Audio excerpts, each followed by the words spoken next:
Hey everybody, and welcome back to Griffin, Indiana. It is early summer, and our barley is indeed ready to harvest. I don't know what could have possibly given you that impression. But at any rate, we have got ourselves a very, very busy day ahead of us. But before that, this video is brought to you by Scooter's Workbench. Thank you for being a farm baron. So I have to say, a lot has come out over the last few weeks, and one of those is the announcements at GameCon related to the new map for Farming Simulator 22, the Southern French map. Now, during the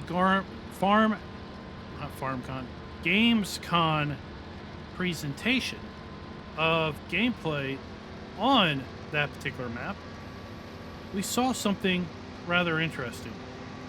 And that was, we saw the time scale options that are going to be available to us as FS22 players.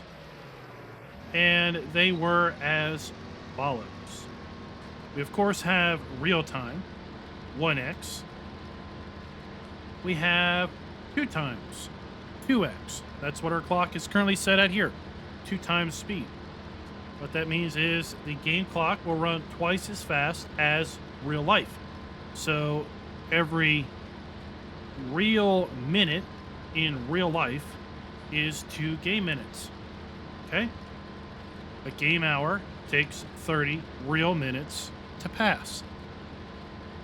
3 times speed, then 5 times 15, 30, 60, 120. Okay, the scale that we're used to at that point. But there's some other scales that were listed, and that was 0.5 and 0.33. So we kind of thought that we would be able to reduce the game clock to slower than real time, but we weren't 100% sure on that. And now I have to say we are pretty much 100% sure on that because of what we saw at the Gamescon presentation of the Southern French map. They basically were showing the grape production, and they sped up time to produce a pallet of grapes. So we basically saw the presenter go into the menu and pick real time and toggle that up 2x, 3x, 5x, 15, 30, 60, 120. And they left it on 120 until a pallet produced. And then they toggled it to 0.3, 0.5, and back to real time. So what does 0.5 mean? 0.5 is the reverse of 2x. The exact opposite. So the game clock runs half the time that it would normally run. So it will take 2 real hours for 1 game hour to pass. Or it will take 2 real minutes for 1 game minute to pass. So it will take 48 hours of real time to play 24 hours of game time. And then the same for 0.3. So it will take 3 times longer in game for an hour to pass than in real life. So in 3 real hours, the game clock will move simply 1 hour. So in essence, you will have 72 real hours on your game save before 24 hours has passed if you have your clock set to 0.33. And assuming that you don't sleep through the night. Now, if you sleep through the night, this is how it really equates. So you get about 15 hours in Farm Sim 19 to a game day. 15 hours. That's from about 6 a.m. to 9 p.m. on average. So at one time speed, that would be 15 real hours to 15 game hours. 2 times speed, that would be 7.5 real hours to 15 game hours. 0.5, we're talking 30 real hours to 15 game hours. And at 0.33, we're talking 45 real hours to 15 game hours. So let's think about that. You could have on your save game 45 hours on your save game, according to your save game stats, and you're still in day 1 on the 3-day seasons playthrough with FS22. Okay? You could have 45 hours on your game save and still be in day 1. I think that is, I mean, for me, that feels like that is plenty time to get things done. 45 hours of real time to go 15 game hours. Basically 1 month, because the way FS22 is, 3-day seasons equivalent. 1 day is the equivalent of 1 month. So at 0.5, at 0.50% of real time, at 0.5, you could imagine that for every game hour is the equivalent of 1 day per month of farm work. So think about that. 30 hours to a 15-hour game day. There's approximately 30 days in every month, give or take, right? So for every hour, game hour, we'll pretend a game day passes. So how would you play? Well, you could play the game such that you try to scale your equipment to where it takes you about a game hour to do what you feel would be a day's worth of farming. And when you feel you've accomplished a day's worth of farming, then in theory, your hour in game should be up. So if we decide that it should take us a day to harvest this field. Okay, this field is how big? This field is 13 acres. Okay. So let's say we decide that it should take us a day, a real life day, for a real life farmer to harvest 13 acres of barley. Depending on the size of machinery that the farmer has, that could be realistic. That could be pretty much a slacking day. You know, if he's got a really big harvester, a huge header, then he can probably harvest a heck of a lot more than 13 acres in a day. But if he's got a small harvester with maybe a 12-foot header, 15-foot header, then it's going to take him a bit longer, obviously, to do that, as opposed to someone that has a 40 or 60-foot header, right? So that seems to work out in my mind pretty good.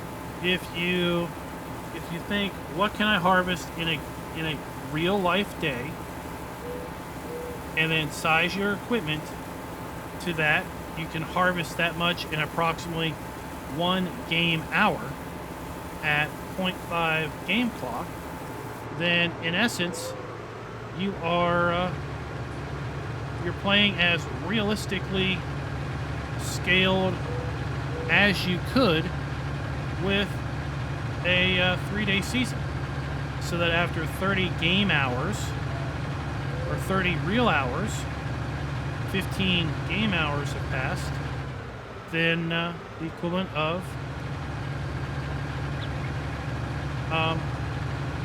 30 days has passed, and therefore a month has passed. I think I misspoke there. I think I meant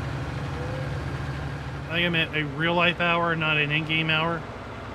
Because a real life hour would it be 30 in-game minutes at 0.5? Yeah, that's backwards. So you want to scale it so whatever you can manage to get accomplished in 1 real hour at 0.5 clock is basically 1 game day.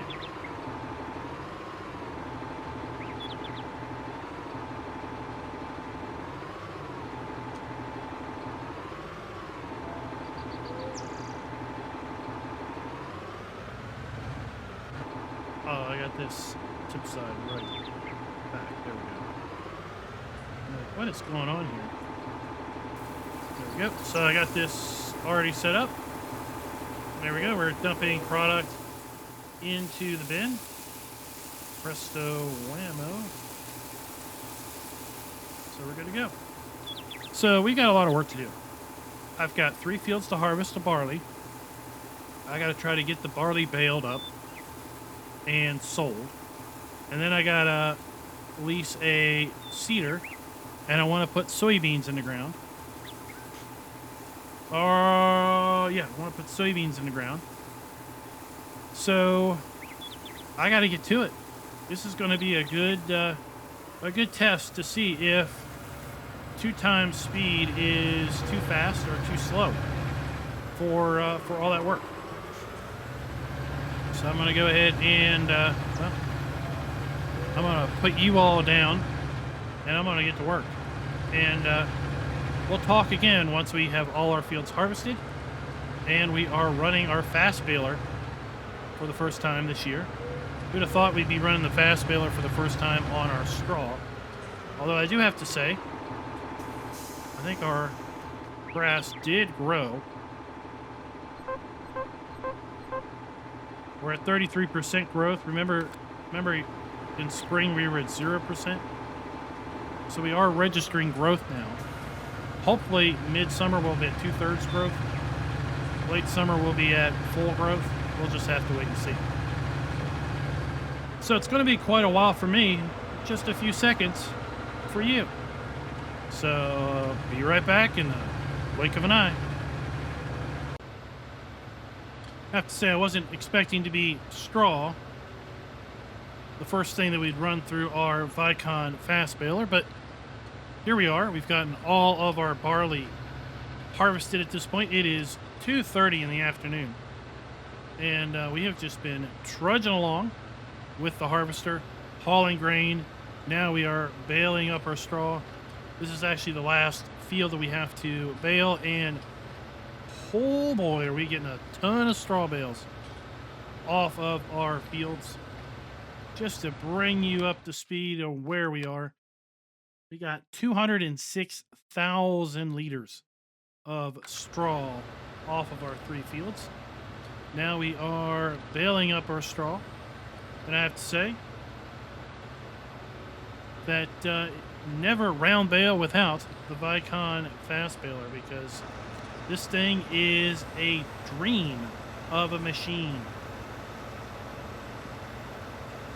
And I am really, really looking forward to seeing what folks can do with this pre-chamber technology in Farm Sim 22, because of course right now in 19 the Vicon fast baler with its pre-compression chamber in the front, as well as the John Deere round cotton baler or harvester, they both have pre-chambers, and what the pre-chamber allows you to do is basically continuously run and make round bales either of cotton or round hay, straw, grass, silage, etc. bales.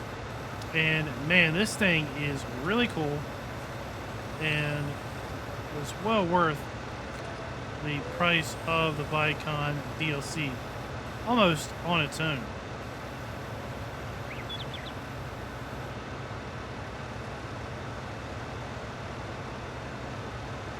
I've got maybe about 6-7 more passes to make with this thing. We're running along anywhere between 11 miles an hour and 7 miles an hour, depending on how much straw is running through the machine.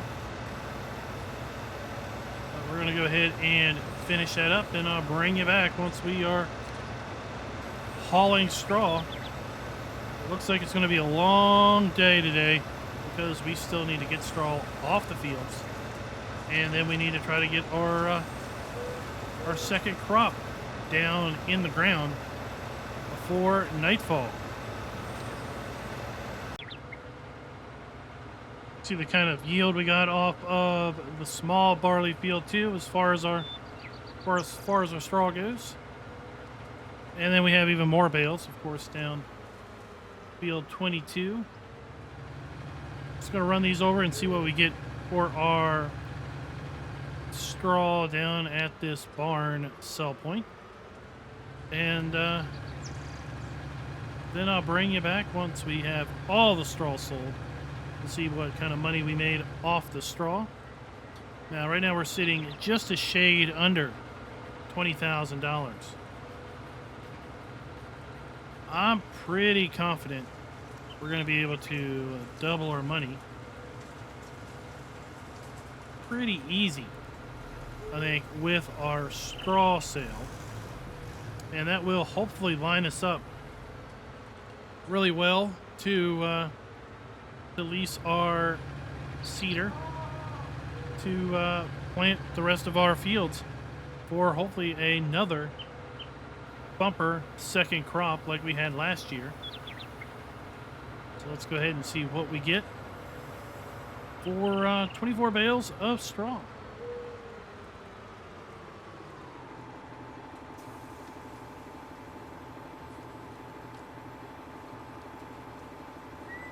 Of course, the nice thing is all of the fields will be closer to this particular sell point going forward. So $1,400 and $2,300, so $3,700 for one load of straw. If we take a look and see here,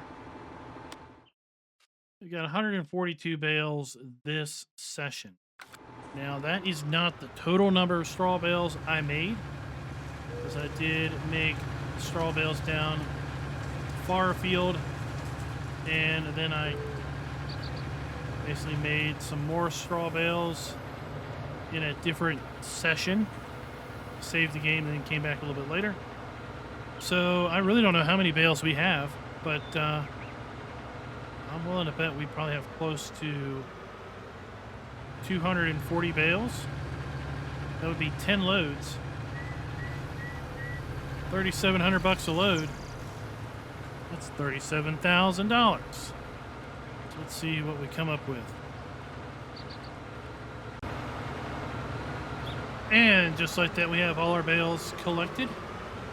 6 bales are what is left. Let's go ahead and get those sold, and we'll see where we tally up at.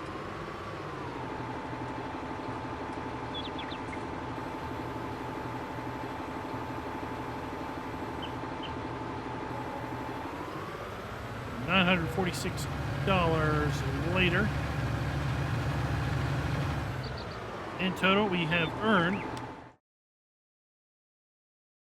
$30,976 on our straw. More than paid for the leasing of the harvester, header, and header trailer. Now we've got to get some soybeans in the ground. And to that, I'm going to go and return our bale trailer here and grab our seeder that we are leasing from the shop. Hopefully we'll be able to get all of our fields seeded in soybeans before it gets too dark. I think we're in a pretty good shape. It is 10 to 5 and the cedar we're going to get is pretty darn big, so it shouldn't take too terribly long. So, meet you in just a few minutes. We're gonna do it, people. We're gonna do it. It has been a busy month for sure here on our 3-day seasons. Early summer is the equivalent of May, and that is one feature I think is really cool in FS22 is that the months are going to be displayed in the HUD so that we can kind of get a frame of reference. Now for you south of the equator folks, those months are going to be maybe a little off to what you're used to, because of course May in the northern hemisphere is early summer, but May in the southern hemisphere is not. So that is maybe one little sticking point. But yeah, over the course of an entire month, I think it'd be fairly reasonable to expect a farmer to be able to harvest 3 fields, collect his straw off of those fields, and turn around and plant his second crop of the year, assuming that he lives in an area that will permit double cropping. Then yeah, that's I think fairly reasonable for someone to do within an entire month time frame. And well, that is exactly what we've managed to accomplish here, running at 2 times speed the entire day. It is 5:17 p.m. I'm going to go ahead and basically continue seeding this field, the field below the farm, and field 22 in beans. Tomorrow, or June, if you will, which will be coming up on Wednesday. That is going to be mid-summer, and it's going to be a very profitable day. Remember, we still have all of those soybeans from last autumn to sell, and tomorrow is looking like it's going to be the date to get that done. Looks like that's going to be the best date to sell our beans. Let's go ahead and look at that financial forecast. Soybeans is looked to be a high tomorrow, so really looking forward to selling our 119,000 liters of soybeans for the best possible price. Right now it's $12.10. We'll see what that price might be tomorrow. Again, to summarize, we got 206,000 liters of barley. We earned $30-some thousand in straw sales. The straw sales more than covered the leasing costs of the harvester. Now we are currently running at a little bit of a budget deficit once we factored in the purchase price of our soybeans and the cedar here. But other than that, we're sitting pretty. Now tomorrow I'm also hoping that the weather... Nope. The weather's not going to hold for tomorrow. I was hoping the weather would hold and we'd be able to do some mowing in the morning and maybe some baling. But that's not going to happen. So yeah, looks like June is going to be selling off beans and maybe seeing what kind of contracts we might be able to grab real quick. Y'all have not seen, last week I started my Fellsburn Revisited series. Pretty sure I mentioned it here in some previous videos about going back to the roots of our FS19 gameplay, and that is Fellsburn, where we did a start from scratch. So last week we started that series. Still not too early or not too late for you to jump on that and get caught up with what's going on. That series in particular is going to be running 2 days a week, I think. We're going to try to run that 2 days a week through the launch of FS22. So that will leave you with our rolling credits, our lovely farm bosses and farm barons. If you're maybe interested in joining the channel, check that join button down in the description below, or should I say above the description below, just beside the subscribe button. We have 3 levels of membership that include a farm hand, farm boss, and farm baron. Until next time, happy farming.